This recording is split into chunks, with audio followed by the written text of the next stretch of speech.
अस्सलाम वालेकुम, आप देख रहे हैं पाकिस्तान टुनाइट। मैं हूं सैयद समर अब्बास। पाकिस्तानी सियासत में आज का दिन भी एक नया भौचाल लेकर आया है। साबिक वज़ीर-ए-आज़म और पाकिस्तान तहरीक इंसाफ के चेयरमैन को गिरफ्तार कर लिया गया है और बज़ाहिर आइंदा आने वाले इलेक्शंस में उनकी शिरकत के दरवाजे बंद हो गए हैं। तोशाखाना केस में इस्लामाबाद की सेशन अदालत ने अपना फैसला सुनाते हुए चेयरमैन PTI को 3 साल कैद, 1 लाख रुपए जुर्माना की सजा सुना दी। इसके बाद वो 5 साल के लिए नाअहल भी हो गए हैं। आज इस्लामाबाद के डिस्ट्रिक्ट एंड सेशन कोर्ट में जज हुमायूं दिलावर ने तोशाखाना कार्रवाई केस की समाअत 3 मरतबा मुलतवी की और फिर PTI के वकला की जानिब से पेश ना होने या फिर समाअत को मौखर करने की सजा को मुस्तरद किए जाने के बाद ये बड़ा फैसला सुनाया है। जज हुमायूं दिलावर ने 4 सफ़ात पर मुश्तमिल फैसले में तहरीर किया है कि मुल्ज़िम की जानिब से केस काबिल समाअत होने की दरख्वास्त पर किसी ने बहस नहीं की। 5 मई और 8 जुलाई को नाकाबिल समाअत होने के दलाइल पर दरख्वास्त मुस्तरद की जाती है। तहरीरी हुक्म में कहा गया है कि शिकायत कुनंदा ने तसल्ली बख्श शवाहिद पेश किए। शिकायत कुनंदा के शवाहिद से चेयरमैन PTI के खिलाफ इल्जामात साबित होते हैं। साबित होता है कि चेयरमैन PTI ने झूठा रिकॉर्ड इलेक्शन कमीशन में जमा कराया। अदालती हुक्म में कहा गया है कि 2018 और 19 और 2019 और 20 में तोशाखाना से लिए गए तहाइफ का झूठा रिकॉर्ड जमा कराया गया। 2020-21 में फॉर्म B से मुतालिक भी झूठा रिकॉर्ड जमा कराया गया। जज हुमायूं दिलावर ने फैसले में मजीद लिखा है कि चेयरमैन PTI ने कौमी खजाने से लिए गए तहाइफ का गलत फायदा उठाया। तोशाखाना से लिए गए तहाइफ का रिकॉर्ड झूठा साबित हुआ। चेयरमैन PTI की बेईमानी पर कोई शक नहीं है। फैसले में कहा गया है कि चेयरमैन PTI की फराहम करदा मालूमात बाद में गलत साबित हुई। चेयरमैन PTI की बदनीयती बगैर किसी शक व शुबे के जाहिर हो गई है।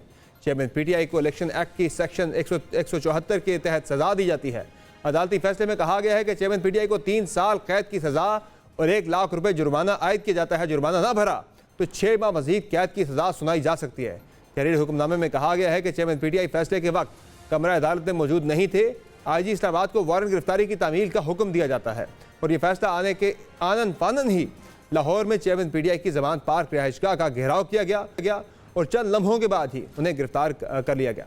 इसके बाद उन्हें इस्लामाबाद मुंतकिल किया गया और अटक जेल में पाबंदे सलसल कर दिया गया है, क्योंकि इस केस में चेयरमैन PTI के पास अभी भी कई कानूनी ऑप्शंस मौजूद हैं जिनका इस्तेमाल भी जल्द किए जाने का इम्कान है और जिसका ऐलान तहरीक इंसाफ के तर्जुमान की जानिब से सामने भी आ गया है।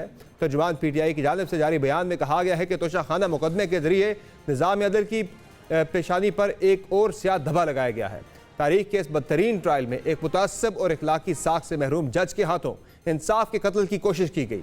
तर्जुमान ने मजीद कहा कि सेशन अदालत का फैसला सियासी इंतकाम और इंजीनियरिंग की बदतरीन मिसाल है। ये फैसला लंदन प्लान के तहत लेवल प्लेइंग फील्ड जैसे शर्मनाक अहदाफ के असूल की मायूस कुन कोशिश है और इस फैसले को आला अदालत में चैलेंज किया जाएगा। दूसरी जानिब इस पेशरफ्त ने मुल्क के सियासी मंजरनामे पर एक और भौचाल इस वक्त पैदा कर दिया है जब मुल्क में मौजूदा इत्तेहादी हुकूमत आखिरी चंद दिनों की मेहमान है और मुल्क में नए इलेक्शन होने या ना होने से मुतालिक भी गैर यकीनी की सूरत हाल है। ऐसे में चेयरमैन PTI की गिरफ्तारी को जहां सियासी इंतकाम का इल्ज़ाम दिया जा रहा है, वहां साथ ही इस डेवलपमेंट को मुकाफात अमल और कानून की अमलदारी से भी तशबीह दी जा रही है। क्या रद्द-ए-अमल देंगे खान साहब को सजा हुई है? मौक़िफ़ात अमल बड़ा शोर मच रहा है जी। ये दोहराया जा रहा है कि नवाज शरीफ साहब को जब अरेस्ट किया था, ये वही तारीख दोहराई जा रही है। ये कैटेगोरिकली कहना चाहती हूँ, ये मिलाने की जरूरत नहीं है किसी तरह भी नवाज शरीफ को। भाई चोर को गिरफ्तार किया है। शहबाज शरीफ साहब के पास वही इख्तियार था जिसको मिस यूज इमरान खान करता रहा। वही इख्तियार था कि नैब को इस्तेमाल करके, FIA को इस्तेमाल करके इमरान खान को पहले दिन गिरफ्तार कर देते अगर सियासी इंतकाम था तो, अगर कोई झूठा केस बनाना होता। मुल्क के सियासी मंजरनामे पर होने वाली इस बड़ी पेशरफ से मुतालिक मुतअद्दिद सियासी और कानूनी सवालात उठाए जा रहे हैं। तहम सितम यह है कि पाकिस्तान में जमहूरी और सियासी निज़ाम की बलूगत ताहाल भी फुकतान का शिकार ही दिख रही है। आज के इस फैसले और मुस्तकबिल के सियासी मंजरनामे पर तफसीली गुफ्तगू करेंगे। हमें ज्वाइन किया है आज़म के मुआविन ख़ुसूसी अताउल्लाह तारड़ ने। अताउल्लाह साहब, बहुत शुक्रिया आपने प्रोग्राम में ज्वाइन किया। तो सबसे पहले तो ये बताइएगा कि चेयरमैन PTI को अटक जेल चूँकि एक सख्त जेल तस्वुर की जाती है, वहाँ किस तरह की सहूलियात दी जाएंगी? कोई AC वगैरह इस तरह की सहूलियात होंगी या फिर सख्ती से निपटा जाएगा? समर साहब, देखिए, हर कैदी के हकूक होते हैं और जेल मैनुअल, जेल रूल्स मौजूद हैं और उसके अंदर ये दर्ज है कि क्या सहूलियात मैसर होंगी, क्या नहीं होंगी।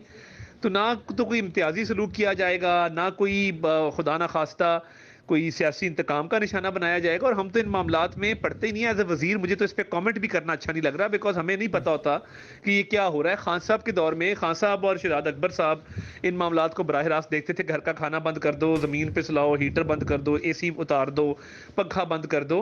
हम तो इन मामलात पे पढ़ते नहीं है, ना हमें पता होता है इन चीज़ों का। बट मेरा ख्याल यही है कि रूल्स के मुताबिक, कानून के मुताबिक जो है वो उनके साथ सलूक बरता जाएगा। कोई मेरा नहीं ख्याल कि इसमें कोई तो किसी किस्म का साहब, अभाम है। ये बताएं कि नून लीग इलेक्शन में जाने से पहले काफ़ी दिनों से हम सुन रहे थे, काफ़ी महीनों से ये बात सुन रहे थे कि लेवल प्लेइंग फील्ड नहीं है, लेवल प्लेइंग फील्ड होनी चाहिए। तो आज चेयरमैन पीटीआई की गिरफ्तारी के बाद क्या वो लेवल प्लेइंग फील्ड आपको मिल गई जिसका आप काफ़ी अरसे से तज़किरा कर रहे थे? देखिए, मैं नहीं समझता कि किसी की गिरफ्तारी से कोई लेवल प्लेइंग फील्ड का ताल्लुक है। लेवल प्लेइंग फील्ड की जब हम बात करते थे तो हम तो बात ये करते थे कि एक सियासी जमात को परवान चढ़ाया गया, उसको एक out of the way help extend की गई, फैसिलिटेट किया गया और इधर उधर के बंदे तोड़ के वो जमात बनाई गई। तो वो हम जरूर बात करते थे, बट मेरा ख्याल है कि इस गिरफ्तारी का एहतसाब से ताल्लुक है, तोशा खाना के उन तहाइफ से ताल्लुक है जो डिक्लेयर नहीं हुए, जिनके पैसे खा लिए गए, जिनका आज तक जवाब नहीं दिया गया। और केस को, जो 2 महीने का केस था, इसको 11 माह चलाया गया। तो बड़ी अफसोसनाक सूरत हाल है जिसमें एक पार्टी के सरबराह ने अपनी इज्जत पे कॉम्प्रोमाइज कर लिया, मगर एहतसाब का सामना नहीं किया, जवाब देना। लेकिन अतातर साहब, जो पीटीआई के वकील है वो कह रहे हैं फैसले में बहुत सारी खामियां जिसकी वो निशानदेही कर रहे हैं। एक वो कह रहे हैं कि बहुत जल्दबाजी में ये फैसला दिया गया है। 12:30 बजे तक तो वकील आ गए थे लेकिन जज साहब ने कहा मैंने फैसला महफूज कर लिया, मैं सुनाऊंगा। फिर गवाहों के लिए कहा गया कि उन्हें 1 दिन की मोहलत दी जाए, 1 से 2 दिन की, वो कराची से आना है। तो इसमें केस में वो कह रहे हैं काफ़ी ज़्यादा लकूनाज हैं। ऐसा तो नहीं है कि इस अपील के स्टेज पे चेयरमैन पीटीआई को उसका रिलीफ मिल जाएगा, बहुत ज़्यादा फ़ायदा मिलेगा इस केस में जो इसमें लकूनाज छोड़े गए? मैं तो ये समझता हूँ कि जल्दबाजी तो बिल्कुल नहीं थी। ये आपका मेरा केस होता तो हम जेल हो चुके होते आज से कुछ 6 महीने पहले। और कोई बंदा कत्ल करे और उसको पूछा ही ना जाए, उसके वकील भी गायब हो जाएं, तो क्या उसको कत्ल माफ कर दिया जाएगा? कोई मर्डर होता है और मुल्जिम जो है अदालत को 11 महीने चलाता है, 11 महीने, और 40 में से 37 मरतबा उसकी हाजिरी माफी की दरखास्त कबूल होती है। वो टाइम वेस्ट करता है, वो नहीं आता, वो प्रोसीडिंग्स को लेट करता है। समर साहब, आप तो शायद कोर्ट में नहीं थे, मैंने तो ये पिछले 3 महीने एक पेशी जो है मैं बैठा रहूं ना कई कई घंटों। तो ये यहाँ पे कह देना बड़ा आसान है कि जल्दबाजी में फैसला किया गया है। एक नहीं 10 दफा मौका दिया गया कि आप अदालत में आ जाएं। 3 दिन जज साहब वेट करते रहे। कौन सा पाकिस्तान का मुल्जिम है जिसका इतना वेट किया जाता है या किया जा सकता है या माजी में किया गया है कि उसको बार बार इनविटेशन कार्ड दिए जाए? यही कमी थी कि जज साहब इनके घर चले जाते और घर जाके इनको इनवाइट करके आते और इनके मुगला के पैरों को हाथ लगाते कि खुदा का वास्ता है आ जाओ। कानून ये तो नहीं देखता ना कि इमरान खान है, समर अब्बास है या अतात अरड़ है। कानून तो ये देखता है कि तोशा खाना की खुदबुद की है, फ्रॉड की है, करप्शन की है, पैसे खाए हैं, मिस डिक्लेरेशन की है। लकूना केस में कोई नहीं है। अब लकूना कोई निकालना चाहे तो निकाल सकता है, मगर तोहफे डिक्लेयर नहीं किए हुए, मिस डिक्लेरेशन, करप्शन हुई है और वो क्लियर है, उसका इतराफ भी किया गया है। तो जल्दबाजी तो नहीं है। ये केस मेरे हिसाब से एक कानूनी तालिब इल्म के लिहाज से ये तकरीबन कोई आज से 4 माह पहले डिसाइड हो जाना चाहिए था। चले, आपकी हुकूमत के जाते जाते उन्हें दोबारा गिरफ्तार करने की ख्वाहिश तो आपकी पूरी होगी, लेकिन कितना अर्सा आपको क्या लग रहा है कि उन्हें आप जेल में रख सकेंगे, तहवील में रखा जा सकेगा? चूंकि पिछली मरतबा भी गिरफ्तार तो हुए थे लेकिन 2 दिन में खान साहब बाहर आ गए थे। मेरा तो ये ख्याल है कि बहुत कम चांस है इनके बाहर आने का। ये जो मर्जी कर लें, ये मिस डिक्लेरेशन को कैसे मिटाएंगे? यानी इन्होंने ईसीपी के सामने ये बात तस्लीम की कि इन्होंने वो गिफ्ट डिक्लेयर नहीं किए हुए। हर पार्लियामेंटेरियन इलेक्शन कमीशन के सामने गोशवारे जमा कराता है, statement of assets and liabilities. इन्होंने वो जमा ही नहीं कराए क्योंकि तोहफे खा गए हुए थे, उनके पैसे भी खा गए थे, ब्लैक मार्केट में फरोख्त कर दिया था। किसी अकाउंटेंट ने या किसी सियाने वकील ने कहा कि खान साहब ये तो गलती हो गई है, आप टैक्स रिटर्न में चुपके से डिक्लेयर कर दें। 2020-21 में चुपके से उनको टैक्स रिटर्न में डिक्लेयर कर दिया गया। अब ये इतनी बड़ी बेवकूफी है, ओपन एंड शट केस है, कैसे बाहर निकलेंगे इसमें से? कानूनी तौर पे तो नहीं निकल सकते, टेक्निकलिटीज पे ये खेलते रहे हैं और आज भी खेल रहे हैं। तो ये तो बड़ा क्लियर केस है, इसमें कोई शक व शुबा या ये आम है नहीं। अता ताहिर साहब, एक होती है कोर्ट ऑफ लॉ और एक होती है अवामी अदालत। अवामी अदालत में तो उनका गिला है कि वो पीटीआई कहती है कि तकनीकी ग्राउंड पे उन्हें नॉकआउट किया गया है, ये तासुर भी बन रहा है।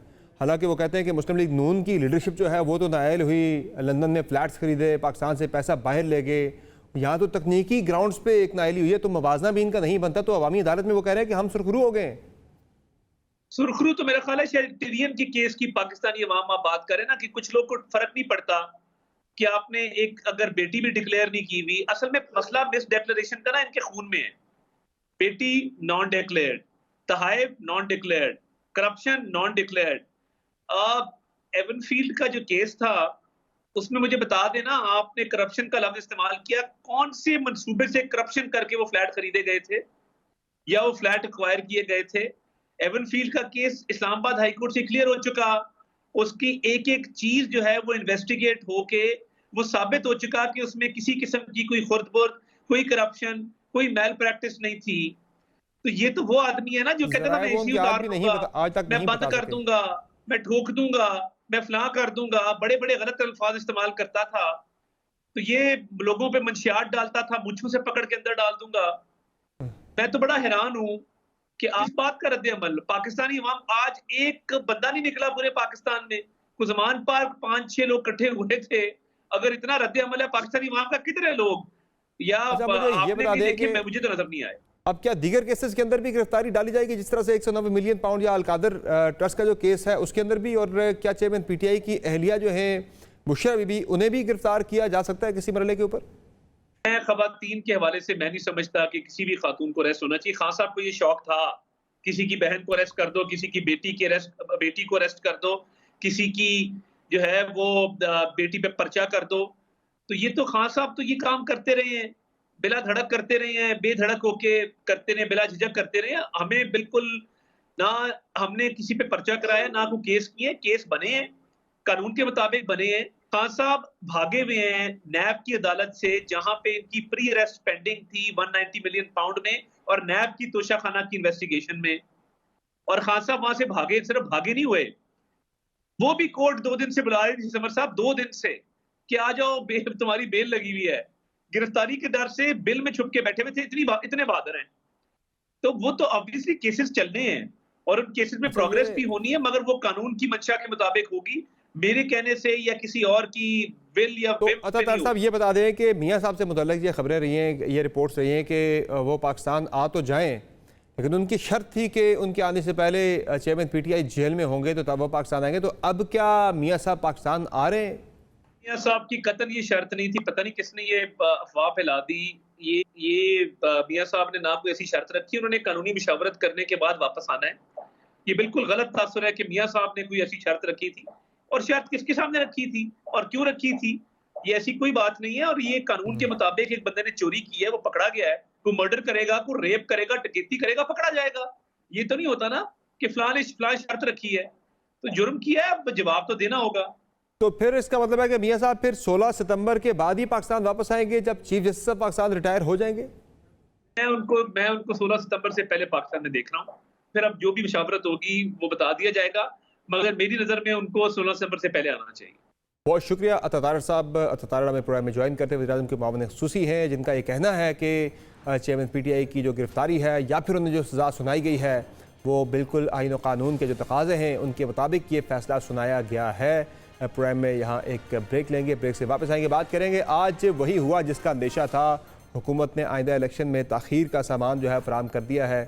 अब मरदमशुमारी के नताइज को तो मान लिया गया है, लेकिन हल्का बनियों का जो प्रोसेस है उस पर कहा जा रहा है कि 4 से 6 माह लग सकते हैं। यानी इंतखाबात अब जाए जो होने थे नवंबर में, लगता है कि वो मार्च या अप्रैल के अंदर जाके होंगे। इस पर बात करेंगे मुख्तसर ब्रेक के बाद। हमारे साथ रहिएगा।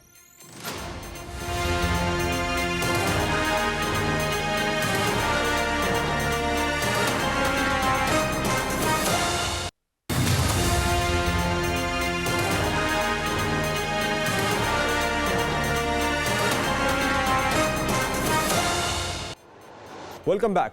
वही हुआ जिसका अंदेशा था। हुकूमत ने आइंदा इलेक्शन में ताख़ीर का तकरीबन बंदोबस्त कर ही दिया है। आज हुकूमत की जानिब से मुश्तरका मुफादात कौंसिल का 50वां इजलास बुलाया गया था, इसमें 7वीं मरदमशुमारी के नताइज की मुतफ़िक़ा तौर पर मंजूरी दे दी गई है और अब आइंदा इलेक्शन इसी नई मरदमशुमारी के तहत होंगे। इससे इन इंतखाबात में 4 से 6 माह के अल्तवा का अंदेशा पैदा हो गया है। इजलास को बताया गया कि 2023 में मजमूई तौर पर पाकिस्तान की आबादी 24 करोड़ 14 लाख 90 हज़ार रिकॉर्ड की गई है। खैबर पख्तूनख्वा की आबादी 4 करोड़ 80 लाख 50 हज़ार, पंजाब की आबादी 12 करोड़ 76 लाख 80 हज़ार, सिंध की आबादी 5 करोड़ 56 लाख 90 हज़ार और बलूचिस्तान की आबादी 1 करोड़ 88 लाख 90 हज़ार रिकॉर्ड की गई है। वाज़ेह रहे कि इजलास ने नई डिजिटल मरदमशुमारी की मंजूरी दे दी है और अब आम इंतखाबात में 3 से 4 माह की ताख़ीर का इम्कान है, क्योंकि अब इंतखाबात नई मरदमशुमारी के मुताबिक होंगे और नई मरदमशुमारी के तहत नई हल्का बंदियाँ की जाएंगी। दूसरी जानिब वज़ीर कानून आज़म नज़ीर तारड़ के बकौल आज इस इजलास में तमाम 8 अरकान ने नई मरदमशुमारी की तस्दीक कर दी और बाकी मामलात इलेक्शन कमीशन के सुपुर्द हैं, क्योंकि आइन के आर्टिकल 51 के मुताबिक इंतखाबात शाया मरदमशुमारी की बुनियाद पर होंगे। अब इस मामले में नाज़रीन असल मामला यही है कि अगर हल्का बंदियों का प्रोसेस शुरू हो जाता है तो क्या गारंटी है कि वो ये प्रोसेस 120 दिन के अंदर अंदर यानी 90 से 120 दिन के अंदर अंदर मुकम्मल हो जाएगा। और अब अंदेशा ऐसी बात का है कि शायद ये इलेक्शन अब नवंबर के बजाय फरवरी या मार्च में जाके इंतखाबात हों। इसी मामले पर हम बात करेंगे। हमें ज्वाइन किया है वज़ीर-ए-आज़म के मुशीर और पाकिस्तान पीपल्स पार्टी के सीनियर रहनुमा जनाब कमरुज़्ज़मान कायरा साहब ने, जो पीपल्स पार्टी की एक पोजीशन थी कि ये इंतखाबात जो हैं पुरानी मरदमशुमारी पे ही होने चाहिए, नई पे नहीं होने चाहिए, क्योंकि नई से इंतखाबात में इल्तवा का जो है वो इम्कान पैदा हो सकता है। और आज ही आसिफ अली ज़रदारी साहब और शहबाज शरीफ साहब की मुलाकात की खबरें भी चल रही हैं, उस पर भी कायरा साहब से जानने की कोशिश करेंगे। कायरा साहब, बहुत शुक्रिया आपने ज्वाइन किया प्रोग्राम में। सर, सबसे पहले तो ये बताइएगा कि पीपल्स पार्टी का एक मौक़िफ़ रहा है कि इंतखाबात में 1 दिन की ताख़ीर भी बर्दाश्त नहीं की जाएगी, लेकिन आज नई मरदमशुमारी जो है उससे अप्रूव कर दिया गया। तमाम के तमाम अरकान ने इसकी हिमायत की। आप भी इजलास के अंदर मौजूद है स्पेशल इन्वाइटी के तौर पर।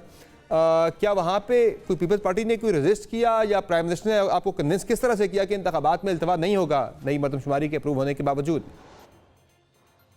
इससे काबिल के मैं आपके सवाल की तरफ आऊँ, पहले तो ये एक हौसला अफजा बात है कि पाकिस्तान की मरदमशुमारी, जिसको बहुत मुतनाज़ा कहा जा रहा था और कहा जा रहा था कि इस पर बहुत सारे सवाल हैं, कई सूबे उस पर मोतरज़ हैं, कई जमातें उस पर एतराज़ कर रही थी, मीडिया में ये डिबेट हो रहा था कि ये मुतनाज़ा किस्म की मरदमशुमारी होगी, फलान हो जाएगा। इसको यूनानिमसली 2017 में यूनानिमसली ये पास नहीं हुई थी मरदमशुमारी, उस पर एतराज़ात उठे थे और फिर सब्सिक्वेंटली एक आईनी अमेंडमेंट के ज़रिए, वन टाइम अमेंडमेंट के ज़रिए एक अरेंजमेंट हुआ था। इस मरदमशुमारी को इत्तेफाक राय से एक्सेप्ट कर लिया गया है। ये एक हौसला अफजा और अच्छी बात है। मैं उस टीम को भी मुबारकबाद देता हूँ और कौम को भी। रही बात कि मरदमशुमारी के बाद इलेक्शन का अमल कैसे होगा, मरदमशुमारी हो गई, ये जून में या उससे पहले नोटिफाई हो जानी थी, नहीं हो सकी क्योंकि सूबों के तहफ़्फ़ुज़ात थे जिसको दूर किया गया है। उसमें जो करेक्शंस की गई है, जो ठीक करने की ज़रूरतें थी वो की गई है, तहफ़्फ़ुज़ात को दूर किया गया है। अब हमें तवक्को है कि इसमें कोई तातुल नहीं होगा, क्योंकि अब जो सूरत हाल आई है वो सूबों के माबैन हल्का बंदियों में कोई हल्के तब्दील नहीं होंगे, यानी ना किसी सूबे की कोई सीट कम होगी कौमी असम्बली की, ना किसी सूबे की सीटें ज्यादा होंगी। ये माजी में एक बहस हो रही थी कि ऐसा होगा, फिर आईनी तरमीम होगी, फिर क्या तरीका होगा, उसके लिए इतना डिले होगा।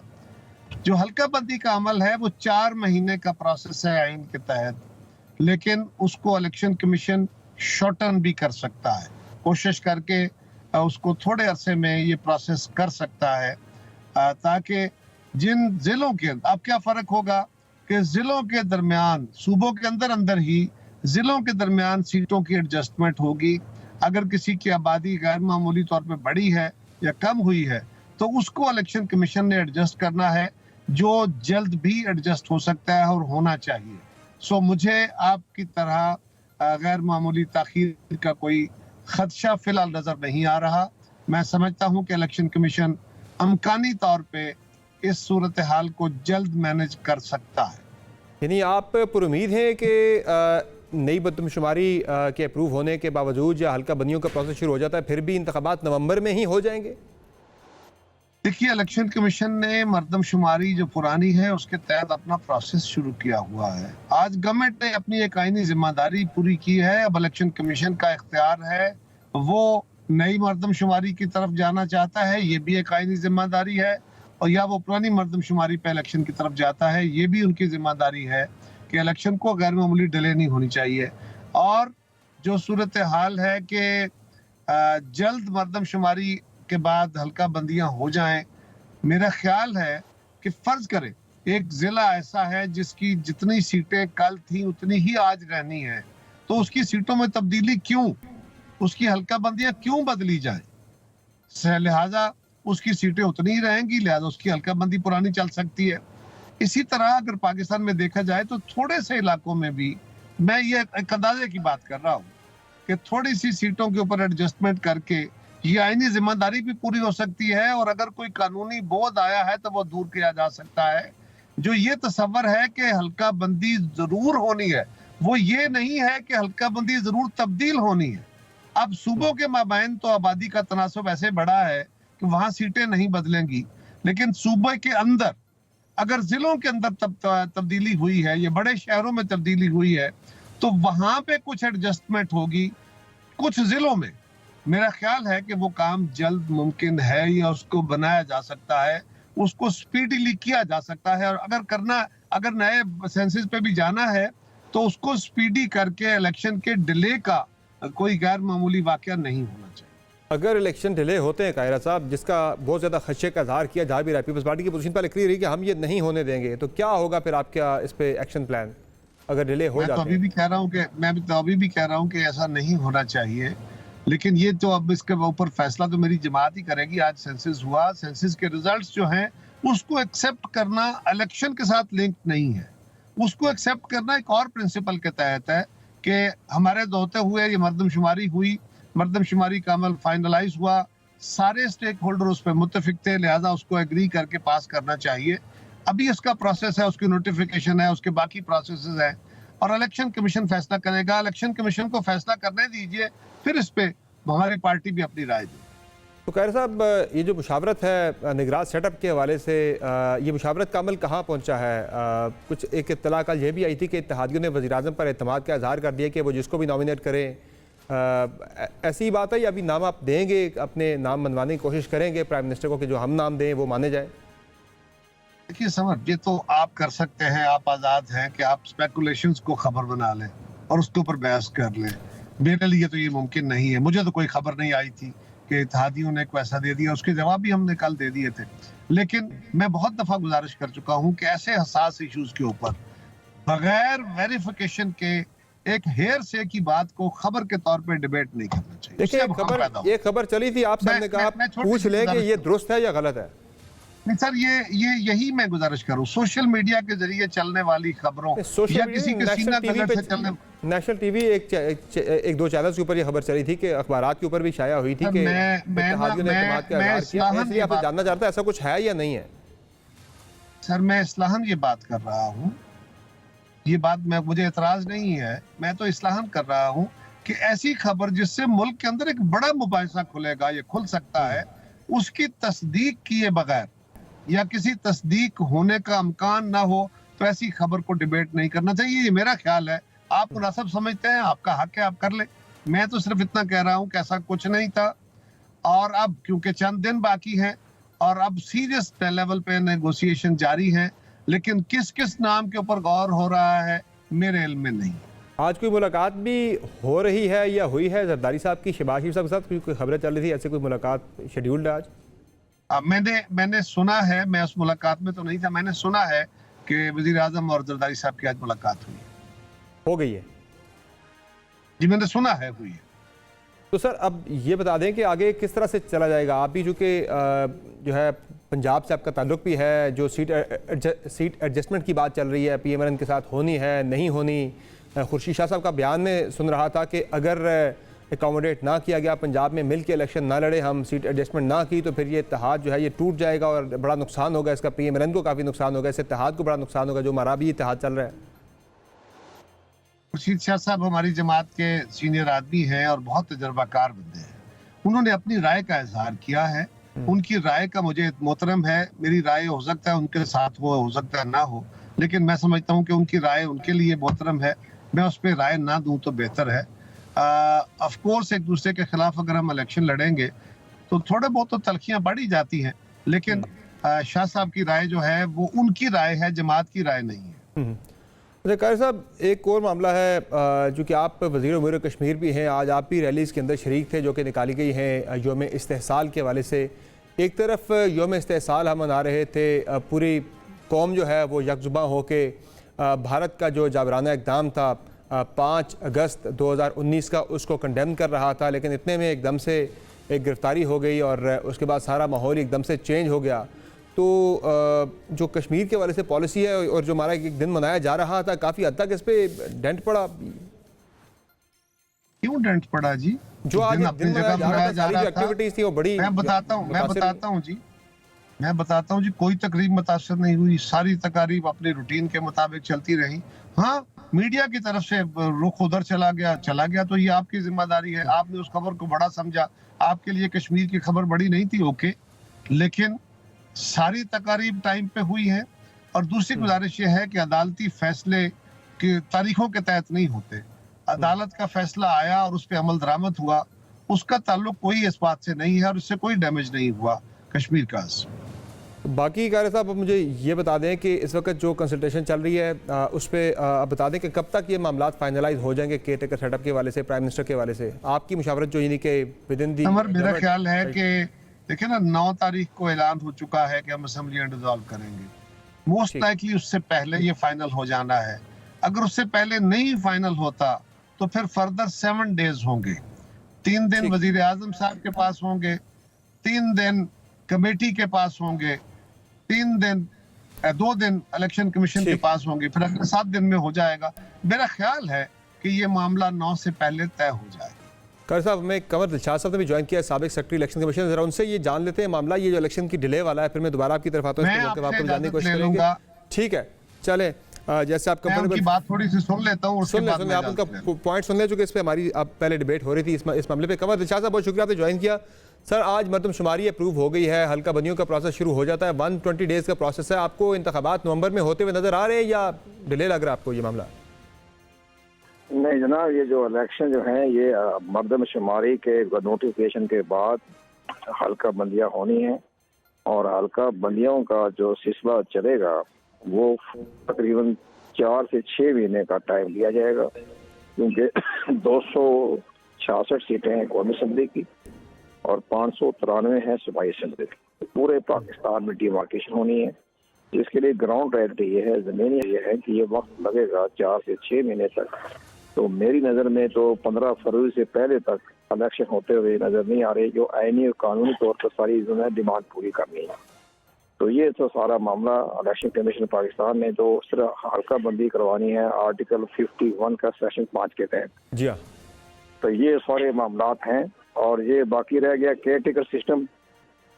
केयर टेकर गवर्नमेंट उस वक्त तक रहेगी जब तक आपका नई इलेक्टेड गवर्नमेंट नहीं आ जाती, तो वो गवर्नमेंट रहे। तो ये तकरीबन इलेक्शन 4 से 6 महीने तक का ताखीरी हो सकती है और ताखीरी होना ये ज़मीनी हक़ाइक़ के आइन मुताबिक है।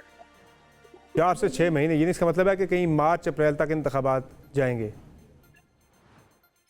3 महीने तो ठीक है, आइन ने तो अच्छा लिखा है। आइन को ये तो नहीं पता था ना कि ये डिजिटल मरदमशुमारी बीच में आ जाएगी, मुश्तरका खुदात कौंसिल के मफादात होंगे, ये तो नहीं पता था ना आइन को। आइन ने तो लिख दिया 90 दिन के इंतखाबात होने हैं। अब ये भी सारी आइनी प्रोविजन हो रही है ना, जो आइन के मुताबिक ही चल रहा है ना। आइन ने कहा है कि डिलिमिटेशन होनी है आर्टिकल 51 5 के तहत, तो वो भी आइन कहता है। 90 दिन की बात है, वो भी आइन कहता है। तो दोनों मिलजुल कर काम करें। यानी कि इंतखाबात वही जो मैं बात करता कि मार्च अप्रैल तक आप देख रहे हैं फिर? नहीं, इलेक्शन तो फरवरी में तक से तो लाजमी बात है। चंद हफ्ते 2 हफ्ते 3 हफ्ते पहले इलेक्शन कमीशन ने अपना वाज़ेह बयान जारी कर दिया था, सरकारी मौक़िफ़। जी हाँ, उन्होंने ये कहा था कि अगर अपने डिजिटल मरदमशुमारी का नोटिफिकेशन हो गया तो हम हल्काबंदी करवाएंगे, अगर ना हुआ तो फिर हम इंतखाबी अमल को देखते हुए पुरानी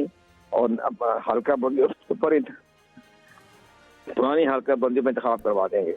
ठीक है। अब चूंकि डिजिटल मरदमशुमारी का नोटिफिकेशन हो गया है, तो अब ये नई हल्काबंदी के तहत ये इलेक्शन 4 से 6 महीने तक मौखर हो सकते हैं, ताखीरी का जद में आ सकते हैं। बहुत शुक्रिया कंवर दिलशाद साहब, आपने प्रोग्राम में ज्वाइन किया। शुक्रिया जिन्होंने हमें सेगमेंट में ज्वाइन किया। और कंवर दिलशाद साहब का ये कहना है कि इंतखाबात जो हैं 4 से 6 महीने डिले हो सकते हैं।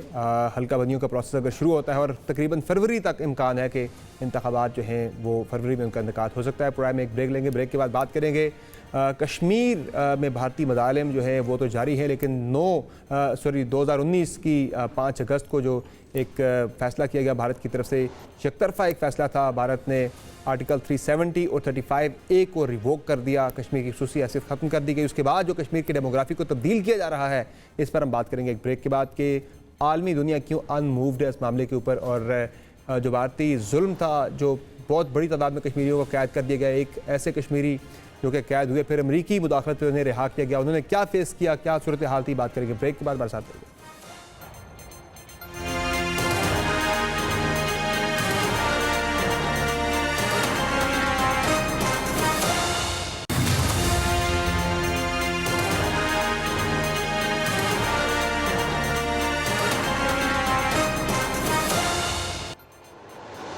Welcome back. यूँ तो कश्मीरियों पर इंडियन मज़ालिम गुज़श्ता 8 दहाइयों से जारी है, लेकिन आज का दिन यानी 5 अगस्त ने कश्मीरियों पर भारतीय जाबराना इक़दामात के तसलसल की एक नई तारीख रकम की है। मकबूजा कश्मीर में गासिब इंडियन फौज ने मजलूम कश्मीरियों पर जुल्म के तमाम हथकंडे इस्तेमाल किए हैं, लेकिन मोदी हुकूमत ने इन हथकंडों में मुसलसल इजाफा ही किया है।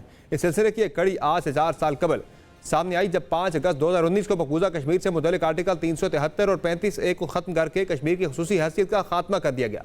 भारतीय आइन के इन आर्टिकल्स के तहत कश्मीरियों को अपनी खुद मुख्तारी बशमूल दाखिली हुक्मरानी, कवानीन और जायदाद के हुकूक हासिल थे, जिसको जाबिर मोदी हुक्मरान ने छीन लिया, और इस दिन से आज तक मकबूजा कश्मीर को दुनिया की सबसे बड़ी इंसानी जेल तस्वुर किया जा रहा है।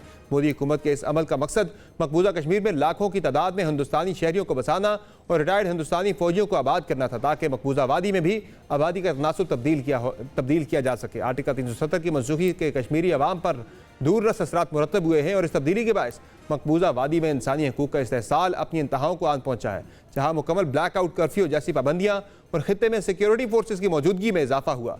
हज़ारों सियासी रहनुमाओं, कारकुनों और रिहायशियों को हिरासत में लिया गया। मीडिया रिपोर्ट्स के मुताबिक 5 अगस्त को भारतीय शब खून से लेकर अब तक 800 से ज़ायद कश्मीरियों को भारतीय फोर्सेज के हाथों शहीद किया गया, जबकि 25,000 से ज़ायद मासूम कश्मीरी इस वक्त भारतीय हुकूमत खानों में कैद हैं। आज मकबूजा वादी के साबिक वज़ीर आला तक जबरी कैद का शिकार हैं। महबूबा मुफ्ती ने ट्वीट में कहा कि उन्हें और PDP की सीनियर क़यादत को घरों में नज़रबंद कर दिया गया।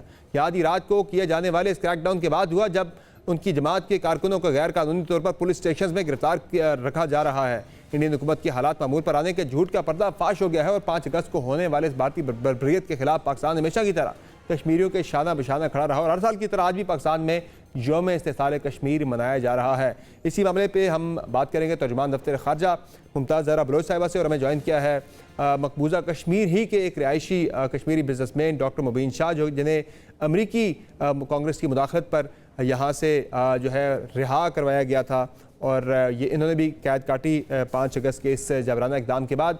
मुबीन शाह साहब, ये बताइएगा कि जो 5 अगस्त 2019 से पहले का कश्मीर था वो कश्मीरियों के लिए कैसा था, और 5 अगस्त 2019 के बाद का जो कश्मीर था वो एकदम से क्या तब्दीलियाँ आई कश्मीर के अंदर, और किस तरह के हालात पेश किए कश्मीरियों ने? देखिए जी, ऐसे है कि 5 अगस्त 2019 से पहले भी ऑलरेडी कश्मीरीज वो फाइट कर रहे थे अपनी बिल्कुल फ्रीडम के लिए, और ऑलरेडी हमारे को जो लोग शहीद हुए हैं अभी तक from 1990 particularly is more than 130,000 people. तो जो मतलब वो तो चल रहा था बिफोर अगस्त 5, 2019। अब उसमें सिर्फ एक चीज डिफरेंस थी कि Indians were not allowed to have property and to live in Kashmir itself. They were not state subjects. तो जो अगस्त 5, 2019 को उन्होंने लॉ लाया, खत्म कर दिया 370 एंड पर्टिकुलरली 35A, उससे जो हुआ है कि ये अब इंडियंसों को वहां से मतलब इंडिया से ला रहे हैं, सेटलर कॉलोनाइजेशन हो रही है अब कश्मीर में। तो ये बात है कि मतलब इसमें ये डिफरेंस है, बड़ी डिफरेंस है, क्योंकि अगर ये वापस नहीं जाता है लॉ और ये नहीं होता है, इसमें ये हो जाएगा कि with in I can say 1 year or 2 years depending on how fast the Indian government puts in people from India to Kashmir, तो वहाँ कश्मीर तो होगा लेकिन कश्मीरी नहीं होंगे। I mean to say the majority of the people will जिस तरह से वो डेमोग्राफी तब्दील कर रहे हैं कि बिल्कुल आपने दुरुस्त Exactly. की ये एक बड़ी अलार्मिंग चीज़ है। सर मैं दोबारा आपकी तरफ आऊँगा। मुमताज़ बलोच साहब, आप ये बताइएगा कि 4 साल से तो ये दिन मनाया जा रहा है, पाकिस्तान के अंदर भी बड़ी गर्मजोशी होती है, और जब शुरू में भारतीय इकदाम उठाया गया था तो पाकिस्तान समेत दुनिया भर से बड़े सख्त इस पर रिएक्शन आया था, दुनिया भर की बड़ी डेमोक्रेसीज़ का। लेकिन अभी हम देख रहे हैं कि खामोशी पूरी दुनिया के अंदर छा गई है, बड़ी मुजरमाना सी खामोशी। क्या समझती हैं वो जो इंसानी हकूक़ के बड़े अलमबरदार थे वो क्यों खामोश हो गए हैं अब? क्या इसकी वजह आपको? ये तो हर किसी ने अपने ज़मीर का जवाब खुद देना है। हकीकत यह है कि जो कश्मीर में जो जुल्म की दास्तान जारी है पिछले 70 सालों से, उस पे पाकिस्तान का मौक़िफ़ बड़ा वाज़ेह है, और पाकिस्तानी अवाम ने ये बिल्कुल कश्मीरियों के साथ शाना बशाना खड़े रहे हैं पिछले 70 सालों में, और आगे भी खड़े रहेंगे। और 2019 में जो इक़दाम हुए उसके बाद जो वहाँ पर डेमोग्राफिक चेंजेस लाकर कश्मीरियों की अक्सरियत को अक़लियत में कन्वर्ट करने की एक साजिश जारी है, उस पर पाकिस्तान ने अपना मौक़िफ़ बड़ा वाज़ेह तौर पर दुनिया को पेश किया है, और OIC में और यूनाइटेड नेशंस में, और कुछ बहुत अच्छे भी हमें स्टेप नज़र आए हैं। UN सेक्रेटरी जनरल का बयान आया, फिर ह्यूमन राइट्स कमिश्नर हैं यूनाइटेड नेशंस के, उनकी तरफ से 2 रिपोर्टें आई जिसमें उन्होंने रेकमेंड किया कि कमीशन ऑफ इंक्वायरी बनाया जाए, और ताकि वहाँ पे पता चले कि एग्जैक्टली मकबूजा कश्मीर में क्या हालात हैं। तो हमारी तो इस वक्त इंटरनेशनल कम्युनिटी से ही यही डिमांड है कि हमें ये इस पे आगे बढ़ना चाहिए और कमीशन ऑफ इंक्वायरी हो, और फिर उसके बाद जो कश्मीरी हैं उनको उनके हकूक दिए जाएं, और वो हकूक जो हैं वो यूनाइटेड नेशंस की रेजोल्यूशंस में बड़ा क्लियरली। साहब, आप हालात की बेहतरी के लिए, मसले के हल के लिए कितने पुरुमीद हैं मकबूजा कश्मीर के अंदर जो हालात इस वक्त चल रहे हैं?